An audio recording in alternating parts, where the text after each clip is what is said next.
Overview. In his memoir, Invested, 2019, Charles Schwab recounts the story of the brokerage firm that revolutionized the industry. Despite suffering from dyslexia and struggling through many financial crises, he managed to keep the Charles Schwab Corporation afloat and grow it into an industry giant. The key to his success was his client-oriented approach and constant implementation of innovative approaches to investments. The Charles Schwab Corporation opened the doors for everyone to participate in new and exciting opportunities in the industry. The rise of Charles Schwab. Charles Schwab had been attracted to the idea of investment since childhood, when his father used to show him stock graphs. Many people participate in a flourishing economy through investments. An act of faith like this is the pinnacle of positivity. You must believe that the money you invest will increase. You must have faith that things will improve in the future. Schwab's brokerage company, now called the Charles Schwab Corporation, started off modestly in the early 1970s. But the deregulation that was announced on May 1, 1975, which allowed for stock prices to be decided exclusively by the marketplace, offered Schwab an opportunity to expand and develop his business. Childhood struggles. Money attitudes, budgeting, and spending habits, and risk tolerance are all deeply rooted and emotional. Schwab was born July 29, 1937, in Sacramento, California, and he was deeply affected by his childhood in a post-Depression economy. He grew to dislike limits and decided to seek financial independence through investing. His childhood was affected by another obstacle, undiagnosed dyslexia. It was difficult for him to learn, but he persisted despite the challenges. Schwab's struggles did not stop him from succeeding in life. He worked hard, acquired useful skills like public speaking, joined sports clubs, and ran for school office. Schwab had many jobs growing up because he was adamant about financial independence. His jobs ranged from plucking ducks that his father hunted to selling insulation door to door. These jobs taught Schwab valuable lessons about what he did and didn't want to do in life and introduced him to interesting people who helped him grow. Schwab discovered his dyslexia when his son Michael was diagnosed with it in 1983.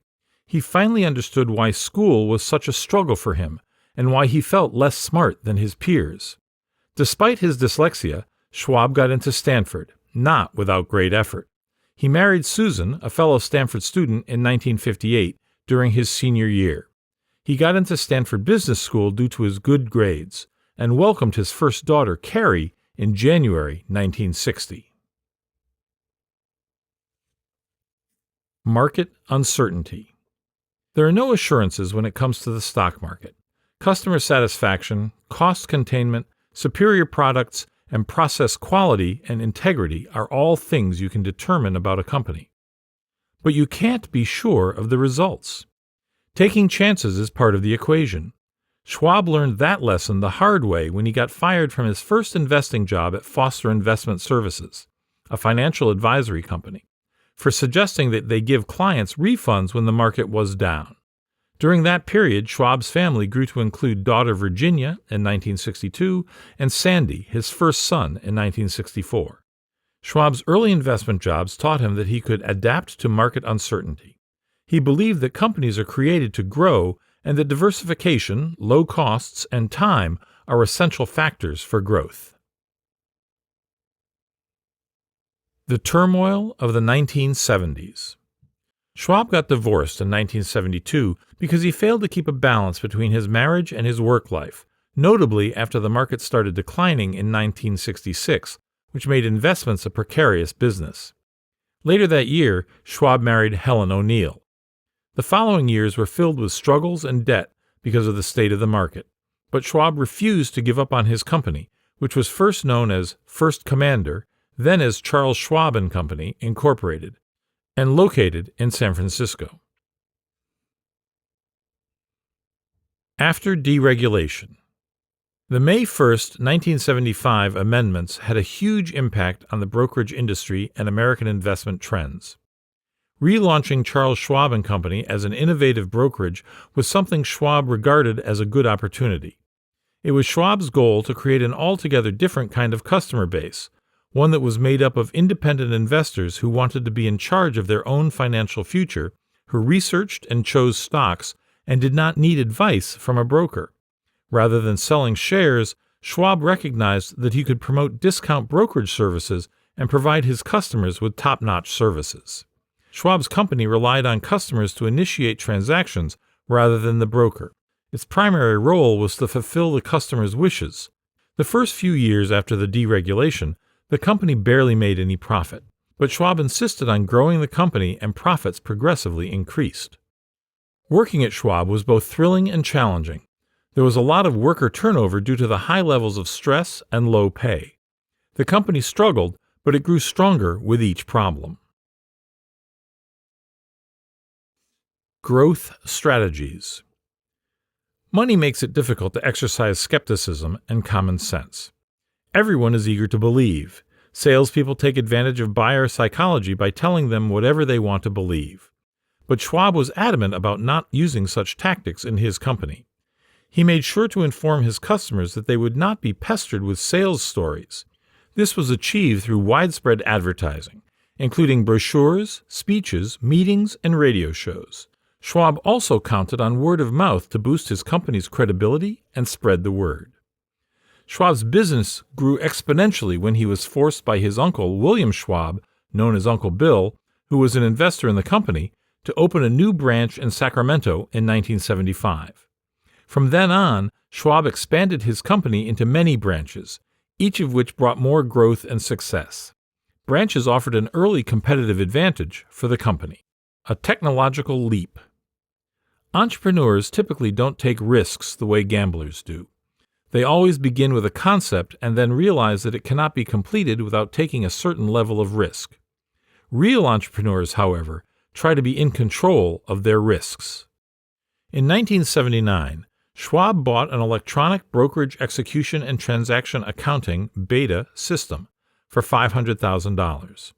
The system was riddled with faults and failures, but Schwab and his colleagues knew that they needed to rely on technology to decrease their error margins over time.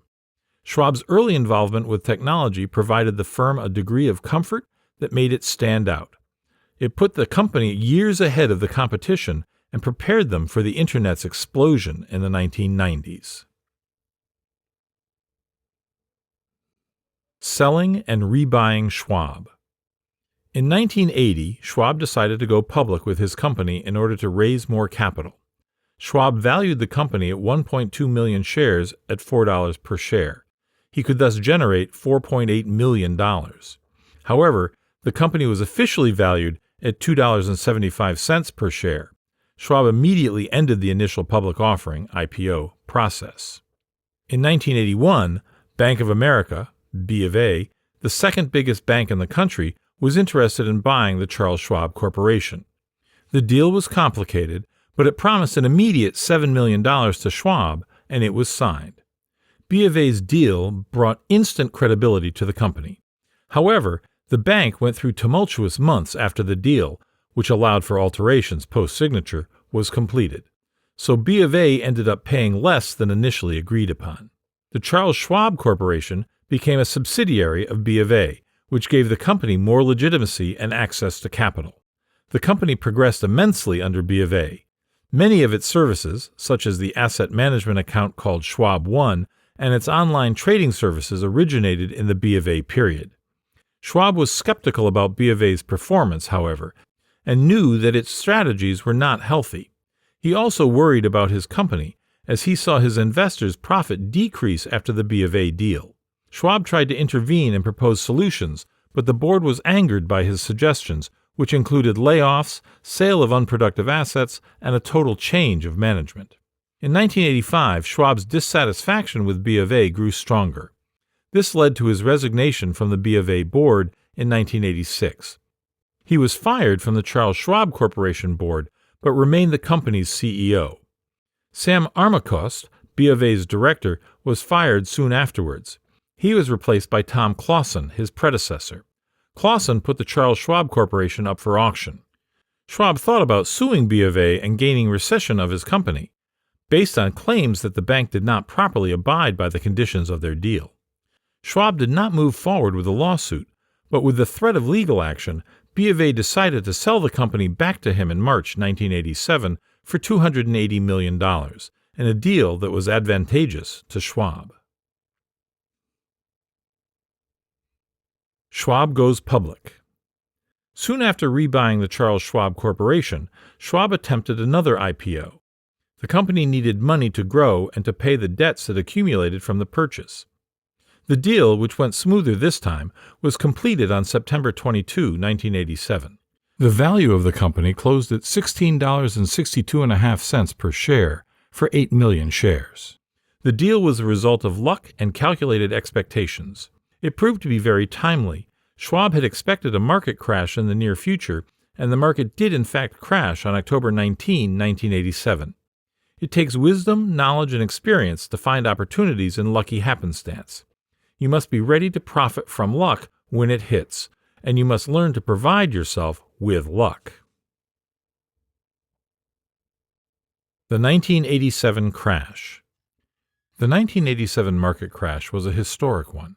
Schwab had prepared his staff for it, but they still struggled to process all the selling orders from clients. Their technology even fell short, pushing employees to return to pen and paper to complete transactions. Schwab had put extreme effort into getting people to invest, and while he knew that the crash was not permanent, he was still worried about losing investors' trust. The crash was resolved with the involvement of the Federal Reserve as a source of liquidity for the market. However, Schwab's troubles were far from done. In addition to the turbulence of the crash, the company had to publicly acknowledge large losses. But the crash was also an opportunity. The company became stronger, more mature, and more resilient, and it extended its influence. Mutual funds. The next step for growth was tapping into a mutual funds business that was blooming in the 1990s. In 1991, the company launched its Schwab 1000 mutual fund, in which a share corresponded to a stake in each one of the 1,000 biggest firms in the USA. Schwab also started a new business, OneSource, where investors could buy mutual funds. It was created for smaller mutual funds that could not compete with the titans of the industry. Launched in 1992, OneSource was a huge success, making clients swarm to Schwab. It created a revolution in the market and changed it completely. OneSource brought immense growth to the Charles Schwab Corporation. Another new service was then launched in March 1992. The individual retirement accounts without fees was another unexpected success. Introducing new services resulted in both a more varied income stream and a larger client base. Online investment. In 1995, Schwab took another technological leap and joined the realm of the Internet. The company developed an online system for transactions, and Schwab was adamant about launching it as soon as possible, even if it wasn't perfect. The online platform was launched in March 1996. The first period was rough, but Schwab was happy with the fact that some clients were using the platform despite its faults. It wasn't until 1998 that the online services soared and provided proper profit. Schwab also worked on branch expansion, which generated a great flux of profit and growth that year. The period of expansion that started around 1998 brought continued growth, even to foreign territories like Japan and Australia. New online services were also implemented. However, in spring 2000, the market started slowing down and trades decreased. This put extreme pressure on the Charles Schwab Corporation and forced management to lay off more than 2,000 employees and impose cuts throughout the company in 2001, following the dot-com bubble crash. The September 11 attacks had affected the economy, which plunged further down in 2002 and after the invasion of Iraq in 2003. In addition, Schwab had to stay away from his company for a couple of months to tend to his daughter, Katie, who was injured in a building fire in New York. He felt that the company was losing its focus amid the chaos. Schwab needed new services to keep the company afloat, and he came up with the idea of building the Charles Schwab Bank, which launched in 2003.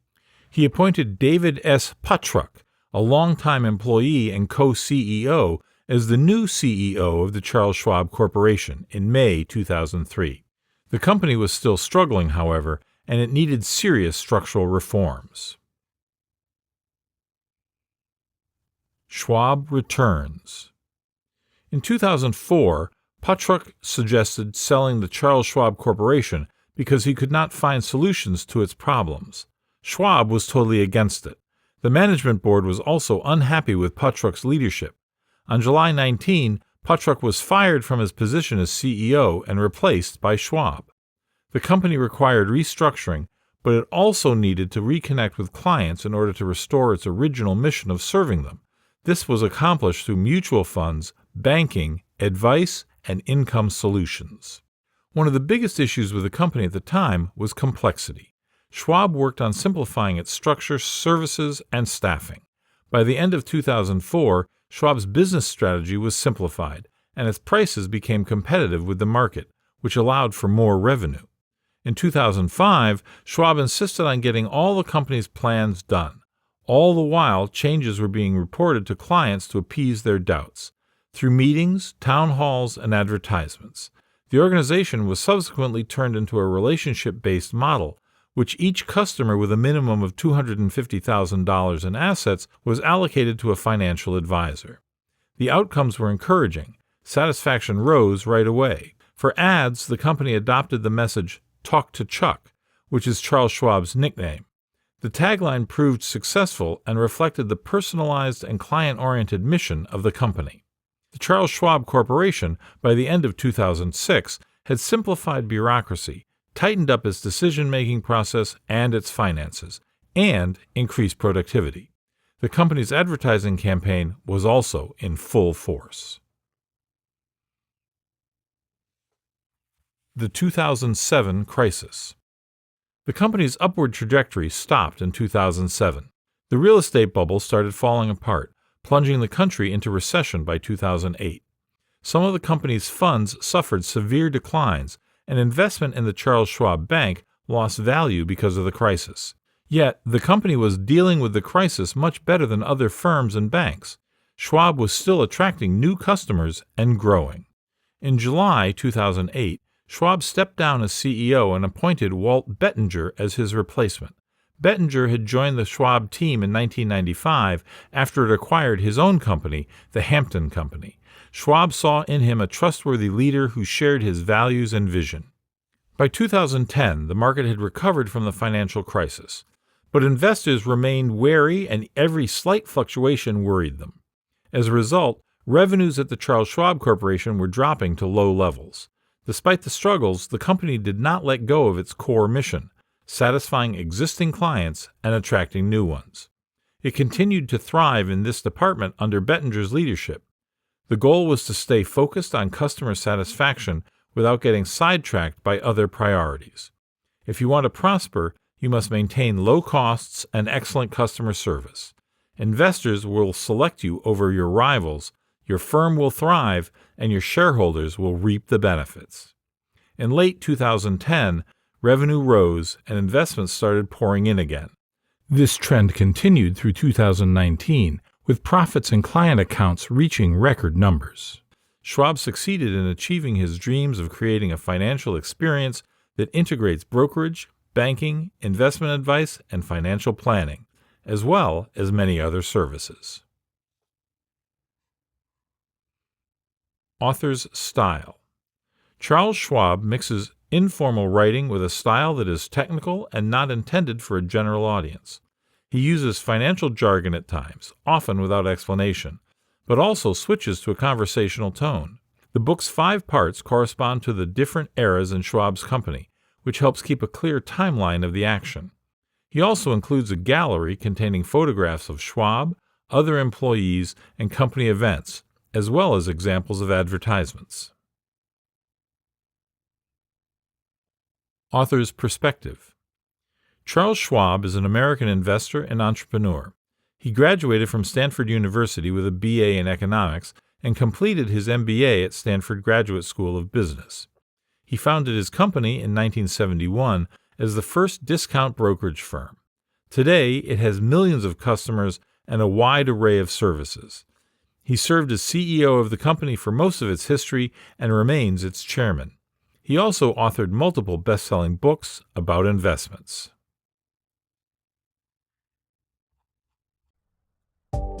We hope you enjoyed the insights on Charles Schwab's Invested. Purchase the book to learn more.